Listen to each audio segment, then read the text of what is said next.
Good afternoon BA third year students. हम लोगों ने अब तक जो पिछले सत्र में जो हम पढ़ रहे थे, इससे पहले जो हमारी क्लास हुई थी उसमें हमने पढ़ा था, बहुत अच्छे से विस्तार से हम पढ़ रहे थे विनिमय बाज़ार एवं विनिमय दर के बारे में, और उसका सारा निर्धारण वगैरह हमने पढ़ लिया। और हमने उसके अंतर्गत कई बहुत सारे बिंदुओं पर चर्चा की थी, और अब हम भुगतान संतुलन के बारे में पढ़ेंगे। तो भुगतान संतुलन अब ये इसमें है किसी देश के नागरिकों के अन्य दूसरे देश के नागरिकों के साथ समस्त आर्थिक सौदों के लेखे जोखे को भुगतान संतुलन कहा जाता है। मतलब किसी देश के नागरिकों के अन्य दूसरे यानी कि अन्य देश के नागरिकों के साथ समस्त जो आर्थिक सौदे होते हैं उनका अगर हम अकाउंट मेंटेन करते हैं तो उसको हम क्या कहेंगे? भुगतान संतुलन। इसमें वस्तुओं के आयात और वस्तुओं के निर्यात, है ना, के अतिरिक्त अन्य मदे जैसे पूंजी का आदान प्रदान है, ब्याज का भुगतान है, या उसकी प्राप्ति है, जहाज की जो सेवाएं होती हैं, जहाज से जो आना जाना, शिपमेंट्स जैसे कहलाते हैं, या पर्यटक सेवाएं हैं, या विशेषज्ञों का जो आवागमन होता है, ये सभी इसमें शामिल होते हैं।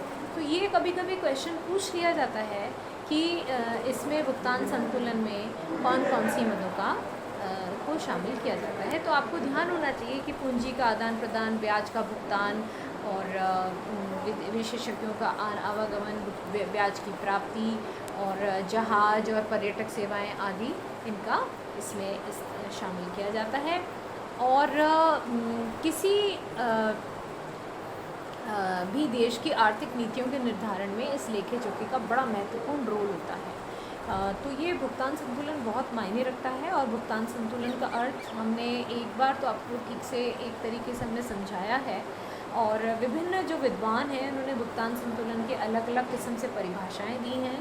और इसमें आप जैसे एक बेनहिम करके प्रोफेसर हुए हैं, उन्होंने कहा कि एक देश का व्यापार संतुलन वह संबंध है जो एक निश्चित अवधि में, एक निश्चित समय के अंतर्गत उसके आयातों एवं निर्यातों के मूल्यों के बीच होता है, जबकि भुगतान संतुलन एक निश्चित अवधि के अंतर्गत उसके बाकी विषयों के साथ मौद्रिक जो सौदों का लेखा जोखा होता है। तो ये इससे स्पष्ट है कि भुगतान व्यापार संतुलन और भुगतान संतुलन में क्या अंतर है। फिर इसके अलावा अंतर्राष्ट्रीय मुद्रा कोष क्या कहता है इस बारे में, वो हम देखते हैं। तो उसमें ये कहा जाता है कि यह उस निश्चित अवधि में संबंधित देशों के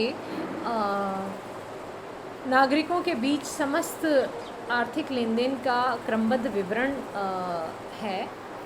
और वॉल्टर क्रॉस करके जो अर्थशास्त्री थे, उन्होंने ये कहा कि किसी देश का भुगतान संतुलन विश्व के व्यवसायी निवासियों के मध्य एक दी हुई अवधि में, यानी सामान्यतः 1 साल भी माना जाता है, में पूर्ण किए गए समस्त जो लेन देन है, विदेश में जो आयात निर्यात से आदि संबंधित लेन देन है, उनका एक व्यवस्थित विवरण और लेखा जो होता है उसको हम कहते हैं भुगतान संतुलन। ठीक है। अमेरिका के वाणिज्य विभाग के अनुसार क्या कहलाता है? किसी देश का भुगतान संतुलन उस देश तथा अन्य देशों के नागरिकों के बीच एक निश्चित समयावधि में किए गए भुगतानों का क्रमबद्ध विवरण है। और सांख्यिकी रूप में यह एक तरफ विदेशियों से प्राप्तियों यानी रिसीट्स तथा दूसरी तरफ विदेशियों को भुगतानों का मदों के अनुसार लेखा जोखा है। जेम्स इंग्राम के अनुसार भुगतानों का संतुलन उन सभी आर्थिक लेन देनों का संक्षिप्त रिकॉर्ड है जो एक देश के निवासियों यानी व्यक्तियों, फर्मों और सरकारी अभिकर्ताओं के बीच एक निर्धारित समय में किया जाता है।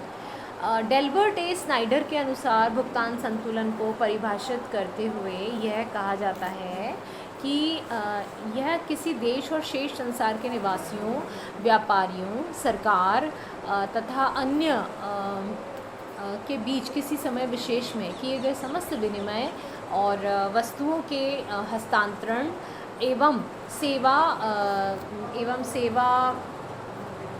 के आदान प्रदान, ऋण, मूल्य, इस तरीके का जो इन सब का जो मौद्रिक मूल्य है या ऋण या स्वामित्व को हम ये कहेंगे कि ये दरअसल ये उचित वर्गीकरण के साथ ये प्रदर्शित करता हुआ ये विवरण कहलाता है।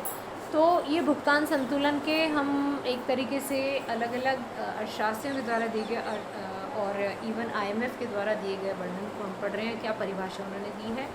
एक P.T. एल्सवर्थ करके एक अर्थशास्त्री उन्होंने दिया, भुगतान संतुलन एक देश के निवासियों और बाकी विश्व के बीच किए गए समस्त लेन देनों का लिखित विवरण है। यह किसी दिए हुए समय साधारणतया इसमें जो किसी दिए हुए समय साधारणतः वस्तुओं व सेवाओं के जो लेखे जोखे हैं उनका भुगतान, उनके आदान प्रदान को भुगतान के संबंध में ही इसको कहा जाता है।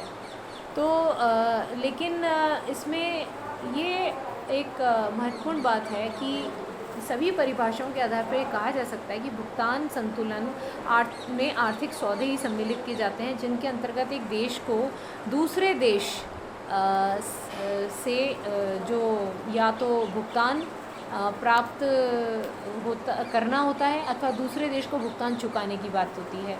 तो इसका लेखा जोखा हो गया। साधारणतया वस्तुओं व सेवाओं के आदान प्रदान से ही इन भुगतानों का संबंध होता है, परंतु कभी कभी वस्तुओं का जो स्थानांतरण भुगतान की अपेक्षा किए बिना ही उपहार के रूप में एक देश से दूसरे देश में को दे दिया जाता है कुछ भुगतान, तो इसके मूल्य को भी भुगतान संतुलन के लेखे जोखे में शामिल किया जाता है। तो ये प्रश्न भी कई बार पूछ लिया जाता है कि क्या गिफ्टिंग के माध्यम से अगर हम कोई लेन देन कर रहे हैं तो क्या इसको शामिल किया जाता है कि नहीं किया जाता, तो ये भी भुगतान संतुलन में शामिल होता है। जैसे फॉर एग्ज़ाम्पल हमारे प्रधानमंत्री किसी को गिफ्ट दे रहे हैं, किसी प्रेसिडेंट को गिफ्ट दे रहे हैं या कहीं के प्रधानमंत्री को गिफ्ट दे रहे हैं, तो इस तरह से मेरे ख्याल से इन चीज़ों को भी अपन एक एग्जाम्पल के तौर पे ले सकते हैं। भुगतान संतुलन का गहनता से अध्ययन करने हेतु व्यापार संतुलन को समझना आवश्यक है।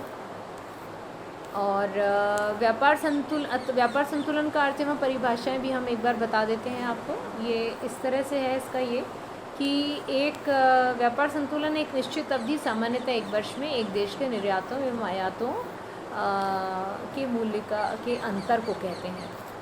ठीक है, तो हमें मालूम चलता है कि किसी के निर्यात ज़्यादा हैं या किसी के आयात ज़्यादा हैं। व्यापार संतुलन को एक सांख्यिकी सारणी के रूप में प्रस्तुत किया जाता है और वे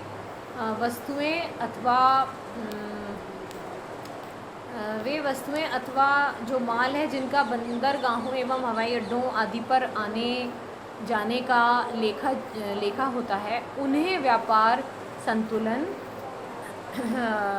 में शामिल किया जाता है। इन मदों को दृश्य निर्यात एवं आयात कहते हैं। इस प्रकार व्यापार संतुलन केवल विदेशी व्यापार की दृश्य मदों को ही सम्मिलित किया जाता है। तो एक बहुत महत्वपूर्ण है कि अगर हमसे कोई पूछे तो हम ये कह सकते हैं कि अगर हमसे ये सवाल पूछते हैं कि क्या इसमें किस चीज़ को शामिल किया जाता है, तो हम ये कह सकते हैं कि इसमें दृश्य मदों को ही शामिल किया जाता है। तो इन शॉर्ट हम ये कह सकते हैं, संक्षेप में हम ये कह सकते हैं कि व्यापार संतुलन को अगर हम मैथमेटिकल कैलकुलेशन से बताएं तो हम ये कहेंगे VT = XT - MT, यानी कि व्यापार संतुलन है। ठीक है, ये बैलेंस ऑफ पेमेंट है, तो इसको हम कहेंगे XT - MT, मतलब X यानी कि एक्सपोर्ट, और एक्सपोर्ट में से हमने मतलब एक पर्टिकुलर टाइम पीरियड में एक्सपोर्ट में से हम इंपोर्ट को माइनस कर देंगे तो व्यापार संतुलन आ जाएगा। यहाँ पे B जो है वो व्यापार संतुलन है, X जो है वो कुल निर्यात है और M जो है कुल आयात है, और T क्या है, वर्ष विशेष, किसी पर्टिकुलर टाइम पे। तो व्यापार संतुलन की कुछ परिभाषाएं भी हम दे सकते हैं। बेनहेम के अनुसार किसी अवधि में किसी राष्ट्र के निर्यातों के मूल्य एवं आयातों के मूल्य को ही व्यापार संतुलन कहते हैं। उनमें से जब हम लोग माइनस कर देते हैं तो जो मूल्य आता है उसको हम व्यापार संतुलन कहते हैं।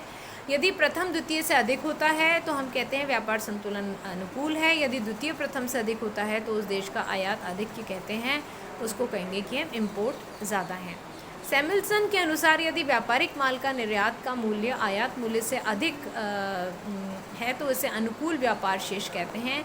यदि आयात निर्यात से अधिक है तो यह प्रतिकूल व्यापार शेष कहलाता है।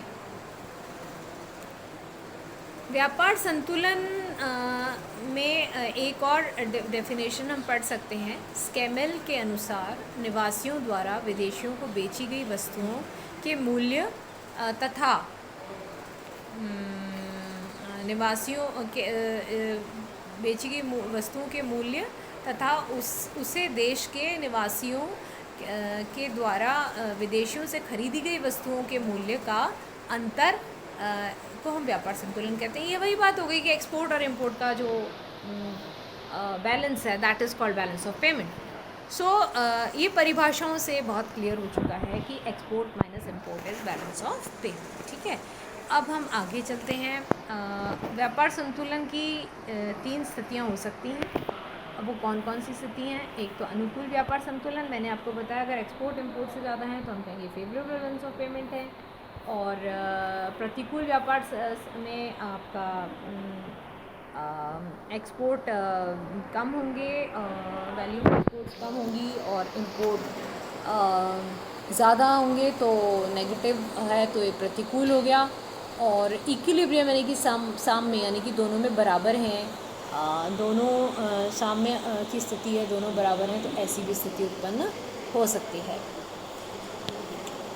व्यापार संतुलन एवं भुगतान संतुलन में अब ये चीज़ आप दोनों में अगर हम कंपैरिजन करें तो हम एक तरीके से इन दोनों को स्पष्ट समझ भी चुके हैं।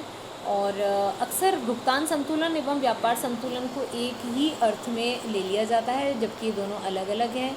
व्यापार संतुलन भुगतान संतुलन का ही एक अंग है।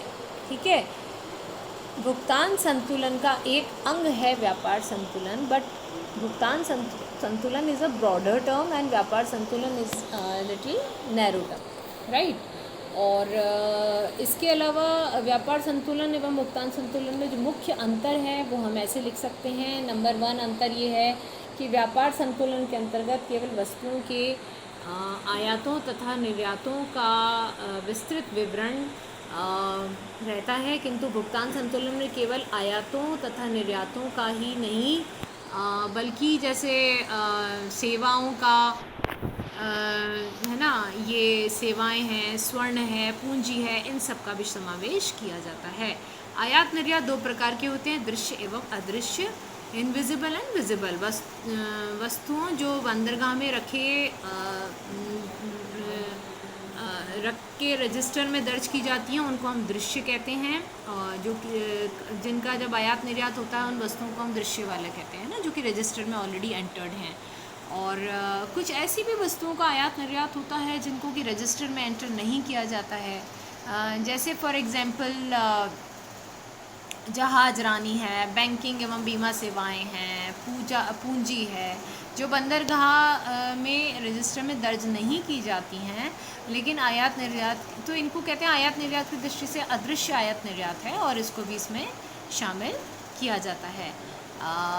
फिर व्यापार एक बात है, इस प्रकार व्यापार संतुलन में विदेशी व्यापार को केवल दृश्य मदों में विदेशी व्यापार के केवल दृश्य मदों को ही सम्मिलित किया जाता है, जबकि भुगतान संतुलन में अदृश्य एवं दृश्य दोनों को शामिल किया जाता है। तो व्यापार संतुलन किसी देश की भुगतान स्थिति की आर्थिक विश्लेषण ही है, जबकि भुगतान संतुलन देश की भुगतान स्थिति का संपूर्ण विश्लेषण है। इसमें विदेशी विनिमय की संपूर्ण मांग व पूर्ति का विश्लेषण किया जाता है। थर्ड अंतर ये है कि व्यापार संतुलन तथा भुगतान संतुलन में महत्वपूर्ण ये बात हो जाती है कि व्यापार संतुलन किसी भी समय अनुकूल या प्रतिकूल हो सकता है, किंतु भुगतान संतुलन सदैव संतुलित रहता है, इसलिए ये भी एक बहुत बड़ा अंतर है। प्रोफेसर क्रॉसी के अनुसार यह संभव है कि एक देश का व्यापार शेष संतुलित न रहे, है ना, लेकिन भुगतान शेष हमेशा संतुलित रहता है। तो ये तो हमने आपको बताया व्यापार संतुलन भुगतान संतुलन में मेजर अंतर। और एक अंतर और है, व्यापार संतुलन की तुलना में भुगतान संतुलन अधिक व्यापक है। व्यापार संतुलन में केवल दृश्य मदों को ही शामिल किया जाता है, जबकि भुगतान संतुलन में दृश्य और अदृश्य दोनों मदों को समावेश किया जाता है। इस प्रकार व्यापार संतुलन भुगतान संतुलन का एक अंग है, यह सबसे बड़ा, और यह एक सबसे बड़ा अंग है। पांचवा है, व्यापार संतुलन का देश की अर्थव्यवस्था पर प्रभाव पड़ना आवश्यक नहीं है, अथवा विपक्ष दोनों में ही ये मतलब यह पक्ष और विपक्ष दोनों में हो सकता है। यदि किसी देश का व्यापार संतुलन उसके पक्ष में नहीं है तो यह अधिक चिंता का विषय नहीं होता। तो ये 5 अंतर हमने आपको बताए हैं व्यापार संतुलन और भुगतान संतुलन में। आज हम इतना ही पढ़ते हैं, थैंक यू। और अब नेक्स्ट क्लास में हम लोग आगे पढ़ेंगे, और ये बहुत महत्वपूर्ण है भुगतान संतुलन और व्यापार संतुलन। आप लोग इससे संबंधित पूरे ये जो मैंने आपको आज पढ़ाया है, इस संबंध में मैं असाइनमेंट भी दूंगी। मैंने अभी तक आपको कम से कम बहुत सारे असाइनमेंट अभी दिए भी हैं, आज भी मैंने बहुत सारे असाइनमेंट दिए हैं आपको। तो उन असाइनमेंट्स को करिए, क्योंकि मैंने उसमें केवल एक सिंगल क्वेश्चन डाला है जो कि 20 मार्क्स का है। आपको वो 20 मार्क्स के क्वेश्चंस करने की आदत होनी चाहिए, तो आप लोग वो करके अपलोड करके दें। मैं सारे चेक कर रही हूँ, और आपको सारी चीज़ें एक बार हम आपको गाइड करके बता देंगे कि आप लोगों ने आंसर कैसे दिए हैं, ताकि आप लोगों के एग्ज़ाम्स में अच्छे नंबर आएँ। Thank you so much students, अपन अब कल मिलते हैं।